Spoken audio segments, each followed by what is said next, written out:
because you have to consider the Kimmy. Yeah. Like, it's gonna be easy for Aurora to just kite the heroes of Team Falcons if it ever comes to that.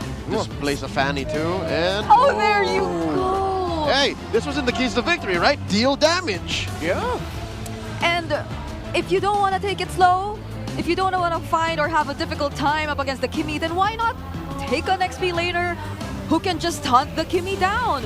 Who can just pose a huge threat to what Aurora plans to do in the game later on. So it is gonna be a damage XP laner we'll be seeing after some time. Finally, back in the hands of Mlbb, by the way. But overall, it's interesting how the lineup rating really favors Aurora. Yeah, Aurora picked up bangers in every lane. Kimmy in demand across the seas in Malaysia and Indonesia. They love their Kimmys. Here, we're only starting to build up to it. And if they can protect her, if they can protect Yue, then Aurora should be looking at a fast game.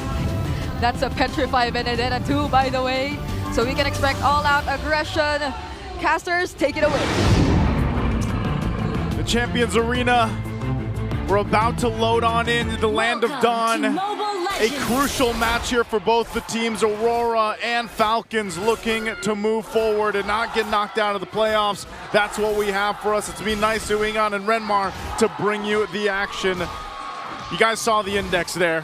I don't know how much weight we want to put on it, but Ingan, what do you think of the compositions for both teams? You know, so far, again, Kyle TZ, one of the best Lucas junglers, especially considering the fact that he's 2-1 in the playoffs right now with this specific hero. But Mlbb from using the Bakshas to now using a damage hero like the Benedetta up against Edward, who is known to use this hero. It's going to be interesting how Falcons pull this off, considering the fact that Demon Kite has his Fanny. Yeah, and looking back at it now, the Benedetta pickup solves the macro problem for Falcons in the sense that it was mainly just the Moskov as their main option for that.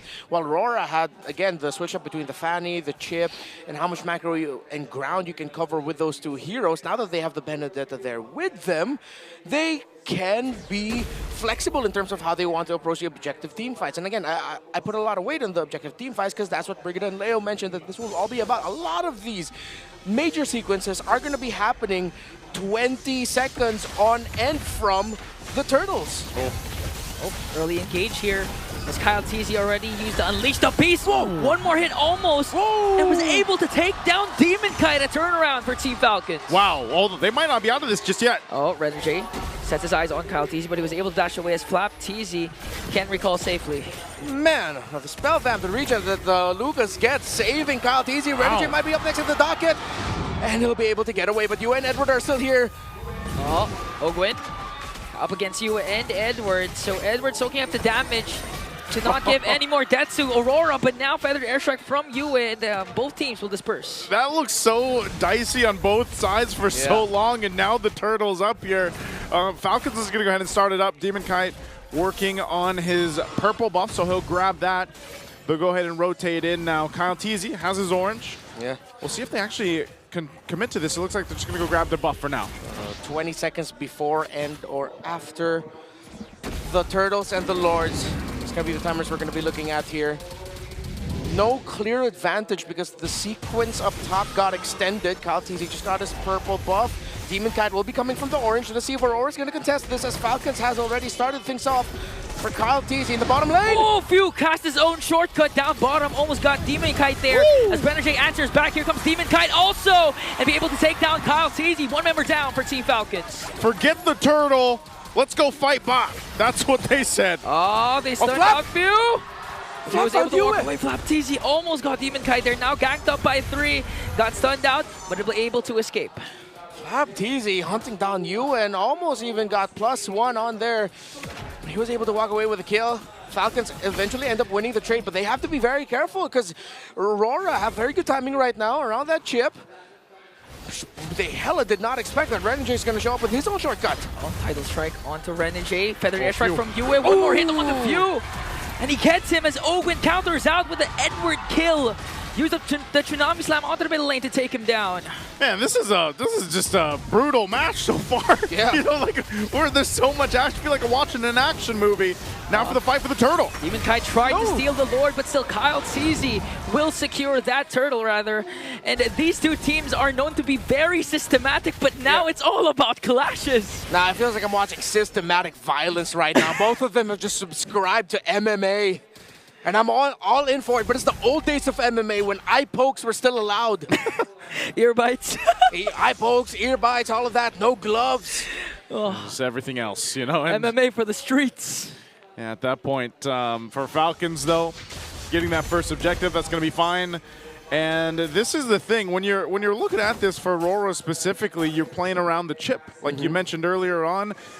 So Falcons, what do they have to do to kind of go against that? Do they just need to keep an eye on Renegade, and then how do they counter the shortcuts that kind of keep them on their toes here? Yeah, that's mostly going to be it, because if really, once you've started the sequence without knowing where the chip is and the chip has the edge over you, there's very little you can do. At the end of the day, it'll just be see if you can do your best to end up winning the engagement and counter it.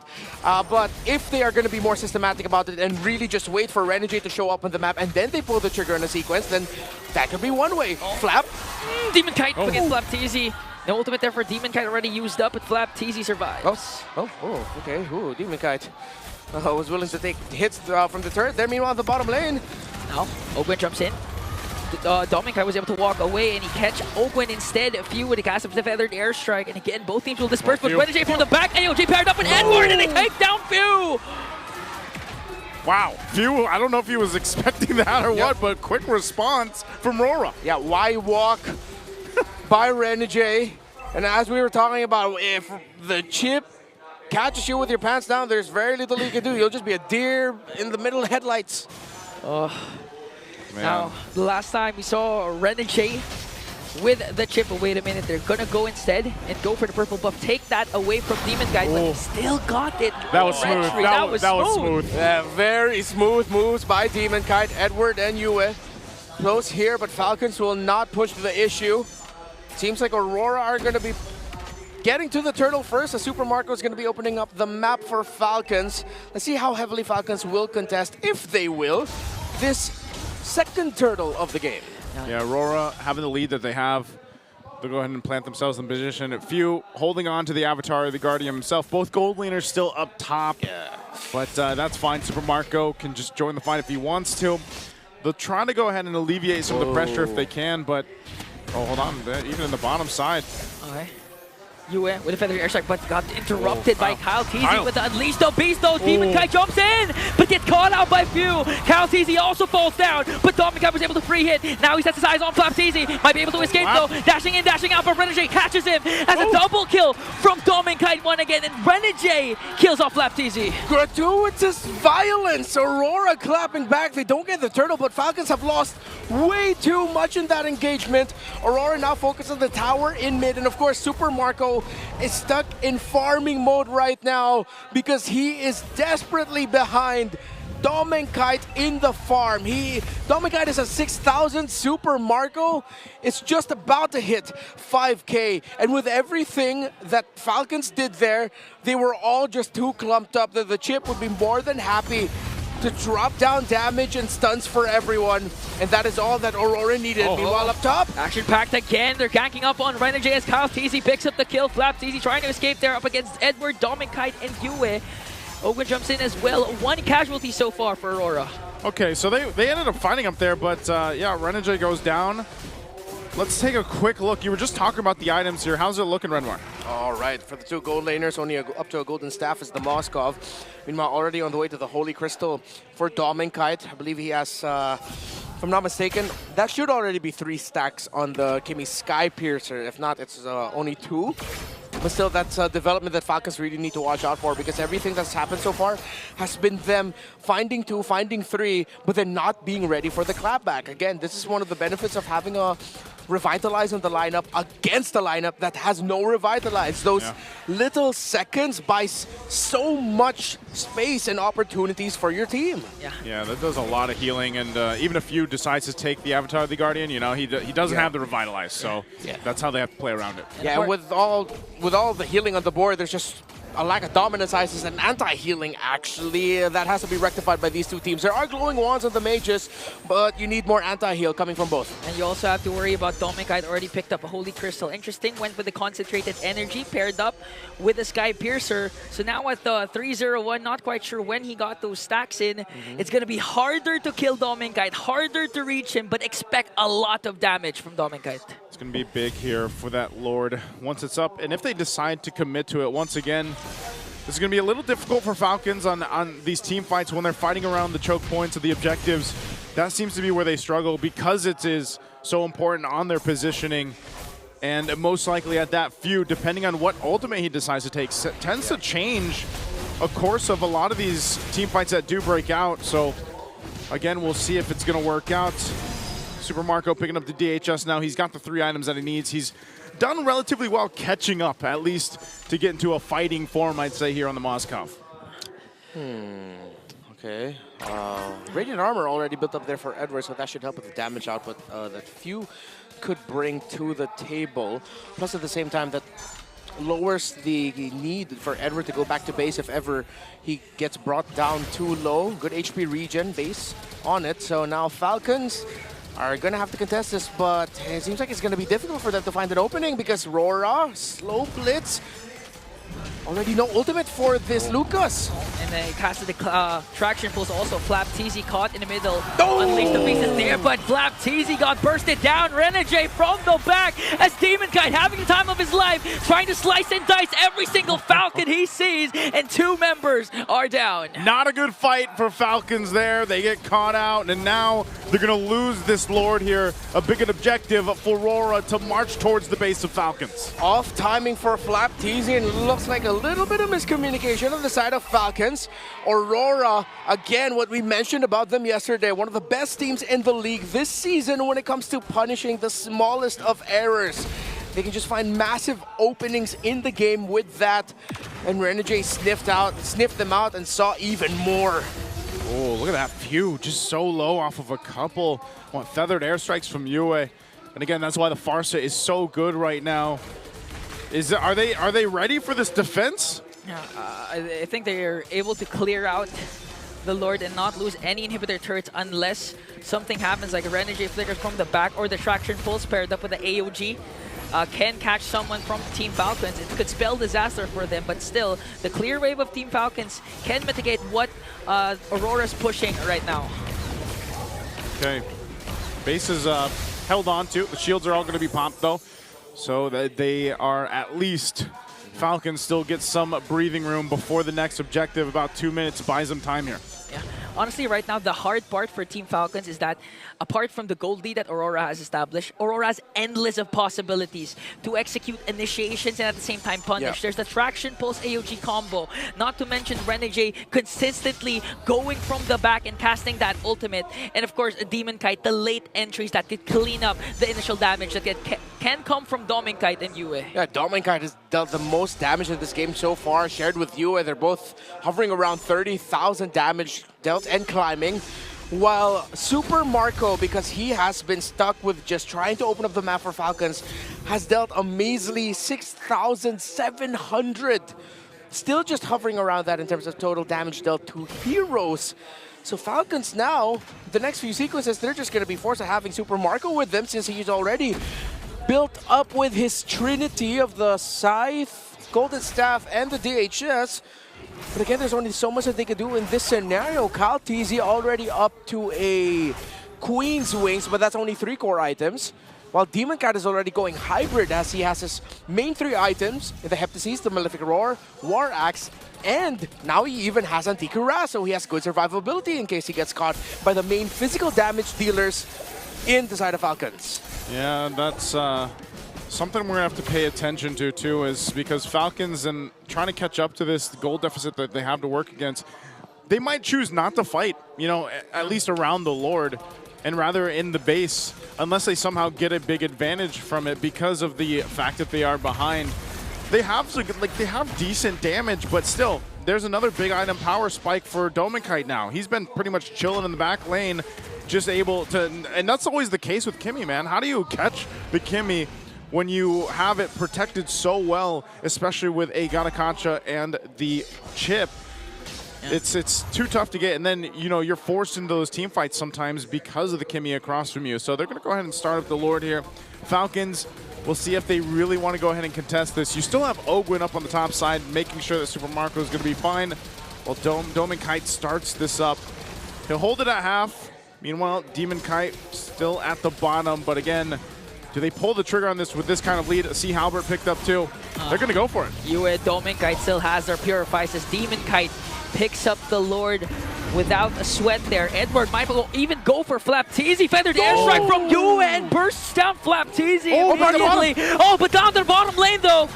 Team Falcons want to make quick work of View, but View is going to fall down. Now the counter-attack though, Ogwin jumps in. Kyle TC joins the picture, has the Unleash the Beast, and we're working on Super Marco, but Ogwin is going to fall down. Kyle TC up against 3. There's the Unleash the Beast again, and he brings down Dominkite. But Edward, Yue, Renegade still in the picture. Kyle TC is alone. He has used the Winter Crown. Can he buy time? Buy space? Still takes down Yue eventually to be shut down by Edward. And now, Super Marco is here. Super Marco jumps in, dishing out the damage onto Edward. He might be able to clear out the Lord, but that was enough. Time bought from Kyle TZ. Renegade from the back. He has the shortcut. Demon Kite enters the picture. Wind of Nature. Edward has the stun. A beautiful taunt and bursts down Super Marco. Lord still up for Aurora. Team Falcons desperately trying to defend. They still have all their inhibitor turrets. And now Renegade just waiting for the perfect moment again to cast that shortcut. Oh man, they're just going to clear this out, but talk about a response from both teams. First, the play from Kyle TZ, then you have the shortcut from Renegade to put Aurora back into it. But ultimately, what did it lead to? Falcons still holds on to the base turrets. I'm not sure if Aurora can continue on, and we're back to where we were before. Renegade, an all-star roamer this season, in case you missed our Alamat Awards. And Edward, they call him Mr. Consistent. Because when you need someone to make a big move with big consequences, you got to count on him to find that moment. He's 2-1 and 11 on this Gacha, and those taunts that he is dishing out all throughout this game have stopped Falcons from making some major sequences that could have changed the story of this game number 1. So good right now between both teams, honestly, for a game 1. As they work for it. But I would say at this point, shortcut. Another collapse for Aurora. Brings down El Capitan View. Ogwin used the ultimate though, but they're not being able to take down any members of Aurora. Super Marco can dish out the damage. AOG coming in from Edward. Renegade Immortality pop. Kalsi's working on Dominkite. Dominkite pops his Wind of Nature and Purify. And brings down Renegade. 1-for-1 trade. Spear of Destruction from Super Marco. He catches Dominkite. Dominkite Immortality pop. Dominkite has to walk away. Purify casted by Dominkite. Flapteezy soaking up the damage as Edward has to back. And Dominkite got eliminated. The bulletproof has found the mark, and there goes the Tsunami Slam by the Master. Falcons have found a victory, but in the middle of the map, it's Demon Kite. Demon Kite pushing in onto the middle lane. Even Yue takes down Ogwin. 3 members have to recall here, but Few was able to go back and clear out the mid lane. Game 1, and it's already cinematic. What is going on between these two teams?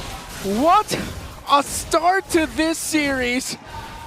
Just when you thought Aurora would continue dominating this game, Falcons have found moments, Falcons have found ways, and now they have their eyes set on getting their Lord, but Renegade, the All-Star, is here! Here comes the ultimate! And still Few will get the Lord. Demon Kite quite low, brought down by Super Marco. Renegade as well. Super Marco again with a crucial play. Is that a bird? Is that a plane? It's Super Marco! And now the push for Team Falcons. They have a cart in the middle lane. It's just Yue, Edward to defend. Feathered airstrike to clear out the minions. But again, the problem remains for Aurora. Team Falcons has the Lord up top. Oh, and man, You've got a couple members of Aurora facing down Falcons. Can they stop it? Oquin jumps in once again. Edward soaking up the damage. He has his revitalized though, but until when can he stand it? AOG used defensively, has his immortality, but Team Falcons locked their eyes on the base, and a comeback win for the Falcons. The team that faced a reverse sweep last night